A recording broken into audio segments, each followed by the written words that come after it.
Now, the United States is home to many of the world's best-known startups, but here's a curious fact: fewer are being created than ever before. So, as we head into the final week of the presidential election, we sent our senior business producer, Azar Sukri, around the country, traveling through the heart of America, from North to South Dakota and Iowa, one of the battleground states that will be pivotal to the outcome of the vote.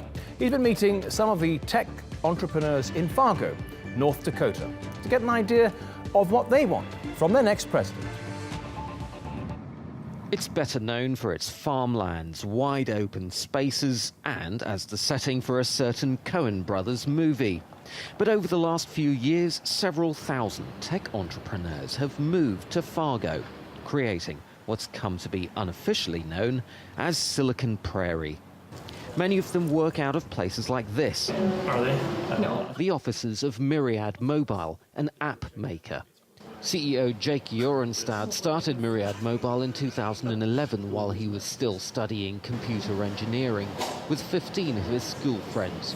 Today it employs 40 full-time staff. He says neither of the two candidates in this year's presidential election particularly inspires him. I think there's three candidates. I think the third one can't win on the Libertarian side, but I think that the Libertarian Party needs to be in the race in the future. I think there needs to be three parties in the United States at least. The more the better. If there's 4, 5, 6 parties that are competitive, I think that gives us better options in the future. Republican candidate Donald Trump says he wants to help tech companies by cutting taxes and simplifying the tax code. Clinton has spoken in far more detail about prioritizing support for high-tech industries. Until the 1990s, new companies generated most of the growth in US employment opportunities. But according to government figures, the proportion of companies less than a year old has fallen from 12% in the 1980s to about 8% in 2014, the second lowest on record. Fargo was established on the convergence of this railroad and the Red River, about 1.5 kilometers back there. Today, a convergence of technology and enterprise is helping to revive this majestic old city.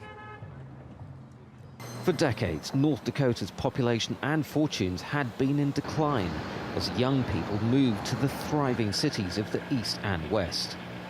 But the success of one local company, Great Plains Software, which was bought by Microsoft in 2001 for $1.1 billion, helped to change that.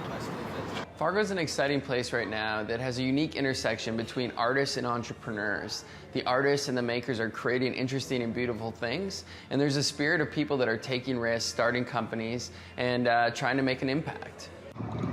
The farmlands and harsh North Dakotan winters have long forged close bonds between communities here.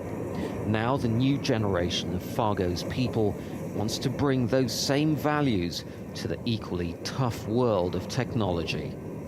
Azar Sukri, TRT World, Fargo, North Dakota.